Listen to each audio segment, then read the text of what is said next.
Breaking news చూస్తున్నాం. అనుకున్నదే అయింది. పెట్రోల్ డీజిల్ ధరలు భారీగా పెరుగుతాయని అంచనాలు వేసిన ఆ అంచనాలన్నీ కూడా నిజమైపోయాయి. దేశవ్యాప్తంగా పెట్రోల్ డీజిల్ ధరలు పెరిగిపోయాయి. లీటర్ పైన ₹3 పెంచాయి ఆయిల్ కంపెనీలు. ఉదయం నుంచే అమల్లోకి వచ్చాయి కొత్త ధరలు. ఈరోజు ఎవరైనా కనుక మీరు మీ బైక్లో పెట్రోల్ ఫిల్ చేసుకోవాలనుకుంటే తప్పనిసరిగా ఈ పెరిగిన ధరలు చెల్లించాల్సిందే. హైదరాబాద్లో లీటర్ పెట్రోల్ ధర ₹110.89, అంటే సుమారుగా ₹111, చిన్న పైసా తక్కువ, ₹111. ఇక హైదరాబాద్లో లీటర్ డీజిల్ ధర 98.96.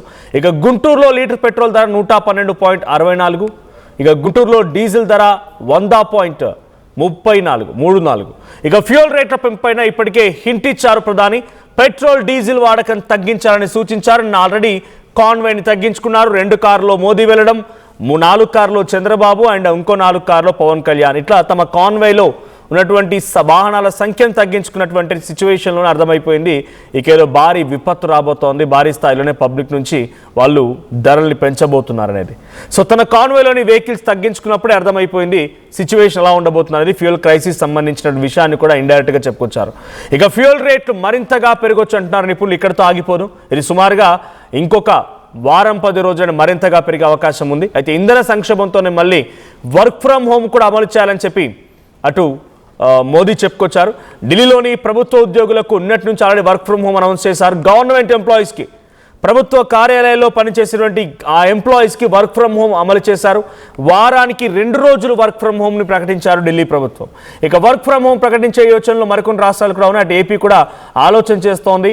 సో ఇటు తెలంగాణలో కూడా ఇంప్లిమెంటేషన్ చేయాలన్న ఒక ఆలోచన దిశ నడుస్తోంది. సో ఏం జరిగినా పెట్రోల్ డీజిల్కి సంబంధించిన విషయంలో ఒక్కసారిగా అమాంతం ఈ స్థాయిలో పెరగడం కేవలం యుద్ధం పరిణామాల్లోని సిచ్యువేషన్ అంటే కొంత యుద్ధం కూడా ఉంది. దీంతో పాటుగా అటు ఆయిల్ కంపెనీల నుంచి ప్రభుత్వంపై ఒత్తిడి కూడా ఉంది. సో ప్రభుత్వం ఇప్పటివరకు అటు కమర్షియల్ యూసేజ్ కోసం, ఇండస్ట్రియల్ యూసేజ్ కోసం ఉండేటువంటి ఆ డీజిల్ పైన ₹25 పెంచేసింది, పెట్రోల్ డీజిల్ పైన. కానీ సామాన్య జనం పైన ఆ డైరెక్ట్ భారం వేస్తే మొన్న మధ్య ఎన్నికలు జరిగాయి చూసారా, వెస్ట్ బెంగాల్ కానీ, తమిళనాడు కానీ, కేరళ కానీ, పుదుచ్చేరి కానీ, అస్సాం కానీ, ఈ 5 రాష్ట్రాల ఎన్నికలు జరిగిన సిచ్యువేషన్లో అప్పుడు ఆ భారాన్ని ఇండస్ట్రియల్ యూసేజ్ పైన, ఇండస్ట్రియల్ డీజిల్ పైన కాకుండా సామాన్య జనం పైన వేస్తే డెఫినెట్గా కొంత ఇబ్బంది అని చెప్పి ఆలోచించిన మోదీ ప్రభుత్వం కొంత ఆ ఎలక్షన్ అయిపోయేదాకా ఆగింది. ఎలక్షన్ అయిపోయిన తర్వాత ఇక ఆ భారాన్ని మోయలేకపోతున్నామని చెప్పి ఏకంగా మోదీ కూడా తన కాన్వాయ్ని తగ్గించుకోవడం, పలు రాష్ట్రాల ముఖ్యమంత్రులు తమ కాన్వాయ్ సంఖ్యను తగ్గించుకోవడం, ఇవన్నీ జరిగిన తర్వాత ఇప్పుడు ఎట్టకేలకి ఆయన వర్క్ ఫ్రమ్ హోమ్ అనౌన్స్ చేయడం, తర్వాత కొంతమంది ఢిల్లీలో ఉన్నటువంటి ప్రభుత్వ ఉద్యోగులకి 2 రోజుల పాటుగా work from home already announce చేయడం, ఇటు పెట్రోల్ డీజిల్ ధరలు పెంచడం. పెట్రోల్ పైన ₹3 పెరిగింది. సో ప్రస్తుతానికి హైదరాబాద్లో ఈ రోజు అమలవుతున్న పెట్రోల్ ధర ₹110.89. ఇక డీజిల్ విషయానికి వస్తే 98.36. సో ఈరోజు భారీ స్థాయిలోనే పెట్రోల్ ధరల విషయం పైన అటు ప్రతిపక్షాల నుంచి విమర్శలు ఎదురయ్యే అవకాశం ఉంది. సో ఒకసారి మనం ఆ మోదీ కాన్వాయ్ చూస్తున్నాం. నిన్న కేవలం 2 వాహనాల్లోనే మోదీ బయటికి వెళ్ళడం చూస్తున్నాం. సో బేసిక్గా అయితే 40-50 కార్లు ఆయన వెంట ఉంటుంటాయి. కానీ ఇప్పుడు ఆయన కేవలం 2 కార్లోనే వెళ్తూ ఉన్నారంటే ఆయన ఇట్స్ ఇండికేషన్. ఒకవేళ డైరెక్ట్ కనుక ఆయన పాటించకుండా పబ్లిక్కి చెప్తే, ఇప్పుడు పెట్రోల్ డీజిల్ ధరలు పెరిగింది అనుకోండి, గతంలో చాలాసార్లు పెరిగాయి. సో చాలాసార్లు పెరిగినప్పుడు ఎందుకు మోదీ కార్లు వాడద్దు, బైక్స్ వాడద్దు, తగ్గించండి, కొంచెం మీ పెట్రోల్ యూసేజ్ని తగ్గించండి ఎందుకు చెప్పుకొచ్చారు? సో ఆ వ్యతిరేకత మళ్ళీ ప్రభుత్వానికి రాకూడదు కాబట్టి నేనే పాటిస్తున్నా, నేను చేయడం మూలంగా కాదు. అక్కడెక్కడ యుద్ధం జరుగుతోంది, ఇరాన్ ఇజ్రాయెల్ యుద్ధం జరుగుతూ ఉంటే మనకు సంక్షోభం ఎదురైంది కాబట్టి దాని నుంచి అధిగమించాలంటే ప్రతి ఒక్కరు సహకరించాల్సిందే. నేనే 2 కార్లు వాడుతున్నా, మీరు వాడాలి అని చెప్పినట్టుగా ఆయన వాడుతూ పబ్లిక్ కూడా ఒక ఇండికేషన్ ఇచ్చారు. సో కొంత వ్యతిరేకత తగ్గే అవకాశం కూడా ఉంది. ఈ రకంగా ఆయన మాటలు కానీ ఆయన చేసేటువంటి ఈ యొక్క పనులు అంటే కాన్వాయ్ తగ్గించుకోవడము, వర్క్ ఫ్రమ్ అనౌన్స్ చేయడం అన్నీ కూడా జరుగుతూ ఉన్నాయి. మరి ఏ రకంగా గవర్నమెంట్ ఈ క్రైసిస్ నుంచి బయటపడుతుంది, 2 రోజుల పాటు కొనసాగుతుంది. 2 కార్ల ధోరణి అంటే 40-50 కార్ల నుంచి సడన్గా 2 కార్లకు పడిపోయారంటే ఇది ఎన్ని రోజుల పాటుగా కొనసాగుతుందో చూడాలి. ఈ ఎఫెక్ట్ ఇంకా ఎన్ని రోజుల పాటుగా ఉంటుందో చూడాలి. ఏదేం జరిగినా పెట్రోల్ డీజిల్ ధరలు పెరగడం పైన ప్రతిపక్షాలు కూడా కొంత ఈరోజు మండిపాటు గురే అవకాశం ఉంది. సో దీనికి సంబంధించి మరిన్ని అప్డేట్స్ ప్రతినిధి కృష్ణమోహన్ అందిస్తారు. రైట్, ఒక్కసారి మోదీ మాట్లాడుకొచ్చారు హైదరాబాద్ వేదికగా, హైదరాబాద్లో సభలో మాట్లాడుకొచ్చారు ఆయన. సో ఈ కార్ల వినియోగం తగ్గించండి అని, గోల్డ్ కొనొద్దు అని, వర్క్ ఫ్రమ్ హోమ్ అనౌన్స్ చేయాలని ఒకసారి మాట్లాడటం చూద్దాం. जोर दे साथियों, आज जो संकट है उसमें हमें विदेशी मुद्रा बचाने पर भी बहुत जोर देना होगा, क्योंकि दुनिया में पेट्रोल डीजल इतना ज्यादा महंगा हो गया है, पहले से कई गुना ज्यादा कीमतें बढ़ गई है। तो हम सबका दायित्व है कि पेट्रोल डीजल की खरीद पर जो विदेशी मुद्रा खर्च होती है, पेट्रोल डीजल बचाकर हमें वो मुद्रा भी बचानी है। साथियों, आज जो संकट है उसमें हमें विदेशी मुद्रा बचाने पर भी बहुत जोर देना होगा। రైట్, ఈరోజు బ్యారెల్ ధర సుమారుగా $109 ఉంది. సో $109 ఉందని అంటే సుమారుగా ఒక్క బ్యారెల్లో 159 లీటర్లు వస్తాయి. సో దాంట్లో $9,600 పడుతోంది ఒక బ్యారెల్కి యాజ్ పర్ ఇండియన్ కరెన్సీ. అంటే అక్కడి నుంచి వచ్చే ధరే 60 నుంచి 63 రూపాయలు ఉంది ఒక లీటర్కి అనేది సెంట్రల్ గవర్నమెంట్ చెప్తున్నమాట. ఆ తర్వాత ఈరోజు $110 ఉంది ఒక లీటర్కి పెట్రోల్ హైదరాబాద్లో. సో దీంట్లో crude oil cost plus refinery processing fee మొత్తం కలిపితే ₹52. అటు సెంట్రల్ ట్యాక్స్ వచ్చేసి 25 రూపాయలు, స్టేట్ ట్యాక్స్ వచ్చేసి ₹25, డీలర్ కమిషన్ ₹4, ట్రాన్స్పోర్ట్ సంబంధించి ఇథనాల్ ఇవన్నీ కూడా కలిపితే అవొక ₹5, మొత్తం కలిపి ₹110. అంటే మనకు ట్యాక్స్ అదనంగా ₹50 అవుతుంది. మనకు పెట్రోల్, క్రూడ్ ఆయిల్ నుంచి రిఫైనరీ ప్రాసెసింగ్ అంతా కలిపితే ₹50తో పాటుగా ₹25 స్టేట్ ట్యాక్స్, ₹25 సెంట్రల్ ట్యాక్స్, మొత్తం కలిపి ₹50. దీంతో పాటుగా డీలర్ కమిషన్, ట్రాన్సిట్. అంటే ఎక్కువగా మనక్కడ మనం చెల్లిస్తున్న పెట్రోల్ ధరలో 50% మనం ₹100 కడుతున్నామంటే ₹110 లీటర్ పెట్రోల్ కడుతున్నామంటే ₹50 డైరెక్ట్గా అటు ట్యాక్స్కే పోతుంది. ₹25 రాష్ట్ర ప్రభుత్వానికి, ₹25 కేంద్ర ప్రభుత్వానికి. సో ఈ ట్యాక్స్ల విధానం వల్ల కూడా పెట్రోల్ ధర పెరుగుతున్నాయి. ఇప్పుడు జరిగిన డిస్కషన్ కాదు, చాలా రోజుల డిస్కషన్ జరుగుతూనే ఉన్నాయి. సో నెక్స్ట్ కమింగ్ ఆన్, ఇటు సెంట్రల్ గవర్నమెంట్ ఈ యొక్క రేట్స్ని మరింతగా పెంచే అవకాశం కూడా ఉంది. మరొక వారం రోజులు మరింతగా పెరిగే అవకాశం కనబడుతోంది. ఓవరాల్గా 120 వరకు చేరే అవకాశం ఉంది పెట్రోల్ ప్రైజెస్. సో మరిన్ని అప్డేట్స్ కృష్ణమోహన్ అందిస్తారు. కృష్ణమోహన్, నిన్న మనం చూసాం మోదీ 2 వాహనాల్లోనే వెళ్ళడం చూసాం. అటు ఏపీ సీఎం 4 వాహనాల్లో వెళ్ళడం, అటు డిప్యూటీ సీఎం 4 వాహనాల్లో వెళ్ళడం. సో కొన్ని బీజేపీ పాలిత రాష్ట్రాల్లో కూడా ఇదే రకంగా కొన్ని ఇంప్లిమెంట్ చేయడం జరిగింది. సో ఇప్పుడు అమాంతంగా పెరిగినటువంటి ఈ పెట్రోల్ ధరలు బేసిక్గా ఒక 40 పైసా, 50 పైసా, ₹1 పెరిగితేనే ప్రతిపక్షాలు రోడ్లు ఎక్కుతుంటాయి, ఆందోళన వ్యక్తం చేస్తుంటాయి. అలాంటిది ₹3 అమాంతంగా పెంచేశారు. ఇది మరింతగా పెరిగే అవకాశాలు కూడా ఉన్నాయి. సో దీంతో ఎటువంటి ఇంపాక్ట్ ఉండబోతోంది, ఎటువంటి సిచ్యువేషన్ అంటే ఇది కేవలం పెట్రోల్ డీజిల్ ధరలు పెరిగినంత మాత్రాన ఇక్కడే ఆగిపోదు. ఇన్ఫ్లేషన్ స్టార్ట్ అవుతుంది, కూరగాయల ధరలు పెరిగిపోతాయి, ప్రతి నిత్యావసర ధరలు పెరిగిపోతాయి, ప్రతిదీ కూడా ఇంటర్లింకింగ్ ట్రాన్స్పోర్టేషన్ ఉంటుంది కాబట్టి పెరిగే అవకాశం కూడా ఉంది.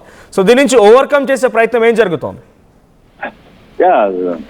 మనోజ్, 3 రోజుల ముందు మోడీ ముందుగానే ఆంధ్రప్రదేశ్కి వచ్చిన ఆ సందర్భంగా ఆయన హింట్ ఇచ్చారు. రాబోయే రోజులు చాలా కష్టతరంగా మారబోతున్నాయని కూడా చెప్పారు. అందుకే పెట్రోల్ వినియోగం తగ్గించుకోండి అని చెప్పారు. వీలైతే చాలా వరకు ఈ ఆహారాన్ని కంటిన్యూ చేయాల్సిన పరిస్థితి. ఎన్ని రోజులు, ఎన్ని సంవత్సరాలు ఉంటుందో కూడా తెలియదు. 1 సంవత్సరం రోజుల పాటు బంగారం కూడా కొనద్దు అని చెప్పిన పరిస్థితి కూడా మనం చూసాం. అంటే ఆ ఆదేశాల మేరకు అన్ని రాష్ట్రాలు కూడా అమల్లోకి వచ్చాయి. క్యాన్వాయిన్లు తగ్గించుకుంటున్నారు మంత్రులు, ఎమ్మెల్యేలు. అలాగే ఆంధ్రప్రదేశ్ లో అయితే ఫ్రైడే రోజు నో వెహికల్ డే అని కూడా చంద్రబాబు ప్రకటించేశారు. సో ఇటువంటి సందర్భాలు వస్తున్న సందర్భంలో ఈ రోజు ఉదయాన్నే ₹3 డీజిల్ అండ్ పెట్రోల్ మీద కూడా పెంచేశారు. ఒక్కసారిగా ఇది సుమారు ₹20 వరకు పెరిగే అవకాశం ఉంది ఈ నెల రోజుల్లోనే అనే ఒక చర్చ కూడా పెద్ద ఎత్తున జరుగుతోంది. కంపెనీ వర్గాలు కూడా అయ్యే చెప్తున్నాయి. దాదాపుగా పెట్రోల్ మీదనే ₹25 వరకు పెరిగే అవకాశం రాబోతుంది అనేది చాలా స్పష్టంగా చెప్తున్న పరిస్థితి. అంటే విపరీతమైన భారం పెరగబోతుంది పెట్రోల్ మీద. ఓన్లీ పెట్రోల్ పెంచడం వల్ల జరిగే సమస్యతో అంతటితో ఆగట్లేదు.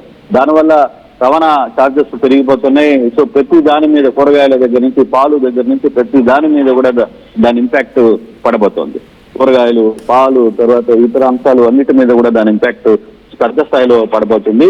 అయితే ఇప్పటికీ వారానికి 2 రోజులు ఇంటి దగ్గర నుంచి పనిచేయాలి అనే ఒక చర్చ కూడా జరుగుతుంది. దాని మీద నిబంధనలు కూడా ఢిల్లీలో ఆల్రెడీ ప్లాన్ చేశారు. ఢిల్లీలో వారంలో 2 రోజులు ఇంటి దగ్గర నుంచి పనిచేయాలని ఢిల్లీ ముఖ్యమంత్రి కూడా ప్రకటించేసింది. సో అక్కడ ట్రాన్స్పోర్ట్స్ కూడా మీరు తగ్గించేయండి కంప్లీట్ గా.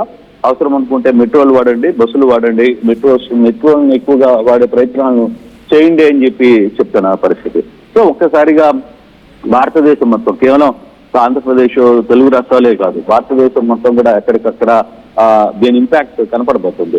చాలా వరకు కూడా ఇప్పటికే ఈ రోజు ఉదయం నుంచి పెంచిన ₹3 పెట్రోల్ అండ్ డీజిల్ మీద పెంచిన ధరల దెబ్బకి ఈ రోజు నుంచే చాలా వరకు కూడా పాల ధరలు, కూరగాయల ధరలు అన్ని కూడా ఎక్కడికక్కడ మారబోతున్నాయి. రేపటి నుంచి దీని పరిస్థితి ఇంకా ఎక్కువగా ఉంటుందనేది అంచనా వేస్తున్నారు. కొంత ఇబ్బందికరమైన పరిస్థితి రాబోతున్నాయని కూడా చెప్తున్న పరిస్థితి. అయితే దీన్ని ఎలా తగ్గించాలి, దీన్ని ఎలా ఎదుర్కోవాలి అనే దాని మీద అంటే మోడీ ప్రధానమంత్రి హోదాలో ఆయన క్లియర్ గా ముందుగానే ఒక హింట్ ఇచ్చారు. బాబు, రాబోయే రోజులు చాలా ఘోరంగా ఉంటాయి, మీరు కంట్రోల్ గా ఉండాలి, ప్రత్యేక విమానాల్లో టూర్లు, తర్వాత మంత్రులు చేస్తున్న అదనపు ఖర్చులు, ఇతర వ్యవహారాలు ఇవన్నీ కూడా తగ్గించని చెప్పి చెప్తున్నారు. సేమ్ మామూలు కాన్వాయ్లతో పాటు ఇతర వాహనాలు కూడా మనం పబ్లిక్ కూడా వాళ్ళు ముందుగానే ఒక ఇంటిమేషన్ చేయబోతున్నారు. బాబు, రాబోయే రోజులు చాలా ఘోరంగా ఉంటున్నాయి, మీరు సాధ్యమైనంత వరకు సైకిళ్లను లేదా పాదయాత్రలను నడవడమో లేకపోతే ఇట్లాంటి యాక్టివిటీస్ ని పెంచుకోండి అని పదే పదే చెప్తున్న పరిస్థితి.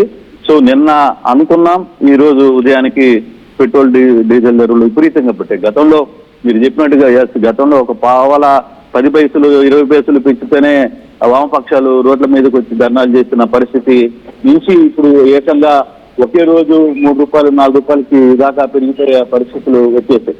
సో అయినప్పటికీ ఇప్పుడు ఏం జరగబోతుంది భారతదేశంలో, ఈ ఇంపాక్ట్ మొత్తం భారతదేశం మొత్తం మీద పడుతుంది. కాబట్టి చంద్రబాబు కూడా ఒక మాట అన్నారు, నా దేశం నా బాధ్యత అని. సో ఆ పిలుపు మేరకు ఆంధ్రాలో కూడా చాలా వరకు ఆయన కొన్ని కఠిన నిర్ణయాలు తీసుకునే పరిస్థితులు రాబోతున్నాయి అనేది చెప్తున్నారు. సో ఈ ఇంపాక్ట్స్ ఎక్కువగా ఉన్న నేపథ్యంలో అసలు ఏం జరగబోతుంది, ఇప్పుడు పరిస్థితులు సాధారణ పబ్లిక్ ఏంటి, సాధారణ పబ్లిక్ కి ఆదాయం తగ్గుతుంది తప్పితే ఖర్చులు విపరీతంగా పెరిగిపోతున్న పరిస్థితి. ఇన్ఫాక్ట్ భారతదేశం మొత్తం మీద, అందులో ప్రధానంగా బీజేపీ ప్రభుత్వం మీద ఈసారి ఆ ఇంపాక్ట్ బాగా చూపించే పరిస్థితులు అయితే కనబడుతున్నాయి. సో ఇప్పటికీ మన ఈ 3 రాష్ట్రాలకి 5 రాష్ట్రాలకు సంబంధించిన ఎలక్షన్ సమయంలో ఈ ఇంపాక్ట్ ఉన్నప్పటికీ కూడా చాలా వరకు దాన్ని అంటే ఇంపాక్ట్ పడకుండా బీజేపీ కొంత జాగ్రత్తగా కాపాడుకోగలిగింది. కానీ ఇప్పుడు జరగబోయే పరిస్థితులు ఇంక చేతులు ఎత్తాల్సిన పరిస్థితి, గవర్నమెంట్ కూడా చేతులు ఎత్తేస్తుంది. బాబు, ఇది మనం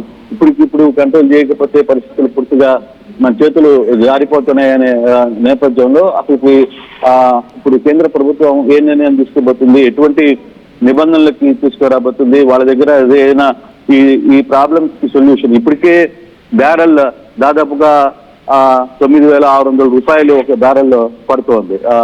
₹60 అంటే మనకి ₹63 మామూలుగా వస్తే దాని ట్యాక్సెస్ తర్వాత ఇతర అన్ని కలిపితే ₹110 దాకా వచ్చేసింది పెట్రోల్ ధర. సో ఇది కేవలం కొన్ని రాష్ట్రాల్లో ట్యాక్సెస్ సంబంధించి వ్యవహారంలో కూడా ₹25 ఆంధ్రప్రదేశ్ తీసుకుంటే సెంట్రల్ గవర్నమెంట్ ₹25 తీసుకునే పరిస్థితి. అంటే ట్యాక్సెస్ రూపంలోనే దాదాపుగా ₹50-55 అసలు ధర మీద పడుతున్న నేపథ్యం. అది ఇంకా ఎక్కువ స్థాయికి వెళ్లే పరిస్థితి అయితే ఉంది. ఈ పెట్రోల్ ఇంచుమించుగా రాబోయే రోజుల్లో దాదాపుగా మరో ₹20 కూడా పెరిగే అవకాశం ఉంది అనేది చాలా స్పష్టంగా కనపడుతుంది. మనవచ్చు. Thank you Krishnamohan. సో మొత్తంగా వారానికి 2 రోజుల పాటుగా అటు ఢిల్లీలో వర్క్ ఫ్రమ్ హోమ్ ప్రకటించినట్టుగానే ఇతర రాష్ట్రాల్లో కూడా ప్రభుత్వ ఉద్యోగులకి వర్క్ ఫ్రమ్ హోమ్ అనౌన్స్ చేయబోతున్నారు. ఐటీ ఎంప్లాయీస్కి మళ్ళీ దాదాపుగా వర్క్ ఫ్రమ్ హోమ్ని పర్మనెంట్ చేసే అవకాశం ఉంది. సో చాలా వరకు ఆన్లైన్ కాన్ఫరెన్సెస్ ఏర్పాటు చేయాలని డైరెక్ట్గా మోదీయే చెప్తున్నారు. అయితే ఇక్కడ చాలామంది కామెంట్స్ చేస్తున్నారు, please do comment your opinion to. So ఇక్కడ ఏం చెప్తున్నారంటే సో చాలా వరకు ఫర్ వార్ పర్పస్, యుద్ధం కారణంగా అంటున్నారు. ఇంకొకరేమో మనం ఎకనామిక్స్ చదువుకోవాలి, ఎకనామిక్స్పై ఐడియా ఉండాలి మనకి. సో కాబట్టి మనం దీన్ని మోదీ లేకపోతే ఎక్సెప్షన్ ఏం లేదు, ఇండియా వరకు ఎక్సెప్షన్ ఏముండదు, అందరూ సమానమే, ప్రపంచ దేశాలతో పాటుగా మనం కూడా నడవాలని ఒకరు అంటున్నారు. So someone blaming any political parties, better you study economics అంట శ్రీ నారాయణ మోదే కుర్తి ఆయన కామెంట్ చేశారు. తర్వాత no election so that price will increase Modi waited elections అనేది సిద్ధు సతీష్ చెప్తున్న కామెంట్. సో ఏదేం జరిగినా ఇట్స్ క్లియర్ ఒకటైతే, బ్యారెల్ ధర గతంలో ₹90 ₹20 ఉన్నప్పుడు కూడా ₹50కే మనం పెట్రోల్ తీసుకున్నాం. నాకు తెలిసి బైక్లో నేను పెట్రోల్ ఫిల్ చేసింది ₹50 నుంచి లీటర్కి. ఆ తర్వాత నుంచే ఇప్పుడు ₹110 అయిపోయింది. వితిన్ 10-20 సంవత్సరాలు 10-15 సంవత్సరాలని ₹50 వరకు పెరిగిపోయింది. 2014లో రేట్ ఎంత, ఇప్పుడు రేట్ ఎంత, మరి అప్పటి సిచ్యువేషన్స్ ఏంటి, ఇప్పుడు సిచ్యువేషన్స్ ఏంటి. మీకు పావర్టీ కూడా చెప్తాను నేను ఇక్కడ. నేనేదో వెయిగా చెప్పట్లేదు, నీతి ఆయోగ్ ఇచ్చిన డేటా ప్రకారంగా చెప్తున్నా. 2014లో పావర్టీ రేట్ 30% ఉండేది, 30%గా ఉండేది. అంటే 30% పావర్టీ ఉండేది కాస్త 2016కు వచ్చేసరికల్లా 2 సంవత్సరాల్లో అది 28% మంది 2% తగ్గింది. ఇక 21 వచ్చేసరికల్లా మళ్ళీ కరోనా పీరియడ్ అంతా చూసిన తర్వాత అప్పుడు మళ్ళీ 30% అయిపోయింది. 23లో 22%, 24లో 20%, ఇప్పుడు 26లో ఉన్న మన పావర్టీ పర్సెంటేజ్ వచ్చేసి 24%. ఏం మార్పు వచ్చింది? జనాభా ఎలా పెరిగింది మరి? 2014లో ఉన్న జనాభా ఎంత, ఇప్పుడున్న జనాభా ఎంత? సో పావర్టీ నుంచి ఎవరు బయటికి రావడం లేదు, అంటే బీదరికంలో నుంచి ఎవరు బయటికి రావడం లేదు. గ్రామీణ ప్రాంతాల్లో ప్రజలు గ్రామీణ ప్రాంతాల్లో ఉన్నట్టుగానే ఉంటున్నారు. ఏం మారుతుంది? టెక్నాలజీ మాత్రం వేగంగా అభివృద్ధి చెందుతోంది. స్మార్ట్ ఫోన్స్ వస్తూ ఉన్నాయి, ఏఐ టెక్నాలజీ వస్తుంది, టెక్నాలజీ వైఫైలు వస్తూ ఉన్నాయి, ఊళ్ళలో కూడా ఇంటర్నెట్ కనెక్షన్స్ వెళ్తూ ఉన్నాయి. ఇంతవరకు బాగా టెక్నాలజీ అప్గ్రేడేషన్ ఉన్నంత మాత్రంగా పబ్లిక్ ఫైనాన్షియల్గా అప్గ్రేడ్ అవ్వడం లేదు. పబ్లిక్ ఇంకా అదే పాత మూస పరిధిలోనే అదే పనులు చేసుకుంటున్నారు. వాళ్ళు ఫైనాన్షియల్ అప్గ్రేడేషన్ లేదు, ఎంప్లాయ్మెంట్ ఆపర్చునిటీస్ లేవు, పని చేయలేకపోతున్నారు. చాలామంది ఎడ్యుకేటెడ్ పీపుల్, చాలామంది చదువుకునేవి. అంతెందుకు రీసెంట్గా ఎండోన్మెంట్ సంబంధించి తెలంగాణలో ఒక నోటిఫికేషన్ వచ్చినట్టుంది ఏదో, బట్ నేను అక్కడ చూసాను పేపర్లో. అక్కడ ఉన్నాయి 110, 115 అంతే, అరౌండ్ ఆ 100 లోపు 100 అటు ఇటుగా ఉన్న నోటిఫికేషన్ ఖాళీలకు గాను ఇప్పటికే 50,000 మంది అప్లై చేశారంట.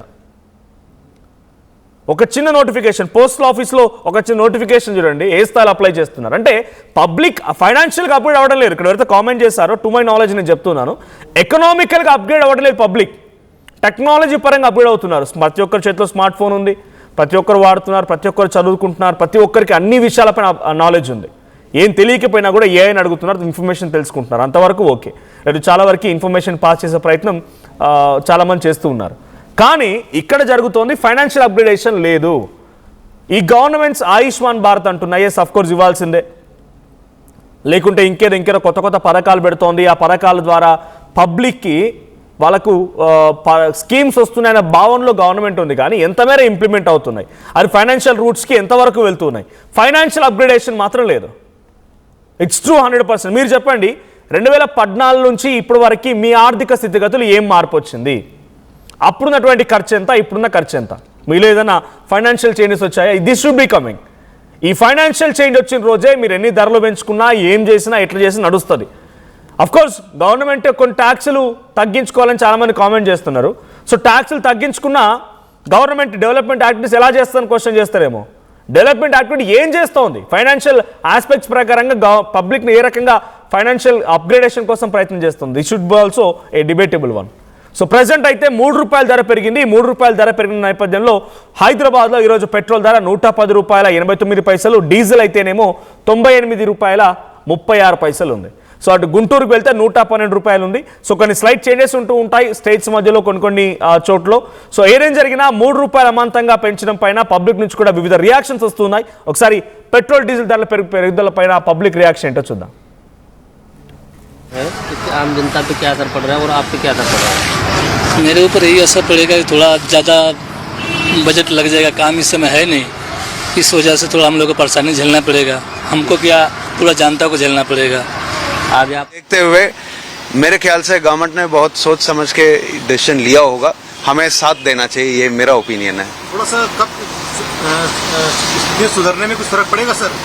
नहीं, सुधरने में तो पक्का गवर्नमेंट बेनिफिट को देंगे पब्लिक को, इतना तो मुझे उम्मीद है कि जब सिचुएशन थोड़ा बेटर होगा सरकार कुछ ना कुछ उसका बेनिफिट पब्लिक को देंगे, ये मेरा उम्मीद है. मैं अपने देश के, अपने गवर्नमेंट के ऊपर उम्मीद करता हूँ. सो मुझे तो ऐसा लगता है कि और कोई चारा नहीं था, इसलिए दाम बढ़ाया गया है.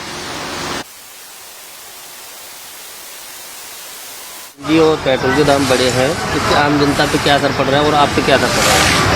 मेरे ऊपर यही असर पड़ेगा कि थोड़ा ज़्यादा बजट लग जाएगा, काम इस समय है नहीं, इस वजह से थोड़ा हम लोग को परेशानी झेलना पड़ेगा. हमको क्या, पूरा जनता को झेलना पड़ेगा. आगे आप किराया बढ़ा के ले रहे हैं या वही चल रहा है आपका? अभी तो वही चल रहा है, मेरा किराया तो बढ़ नहीं रहा है. ये सारा वजन आपके ऊपर आ रहा है? हाँ, हमारे ऊपर आ रहा है, पूरा जनता के ऊपर आ रहा है. तो सरकार से क्या आग्रह करेंगे? सरकार से यही आग्रह करेंगे कि जितना जल्दी से जल्दी सही. क्या असर हो रहा है या आपके? बहुत असर पड़ रहा है, महंगाई ज़्यादा हो गया है, इसलिए हम गरीब आदमी खा पी नहीं रहे सही से. आगे किराया बढ़ानी है? हाँ, आगे किराया बढ़ा दे तो सही रहेगा.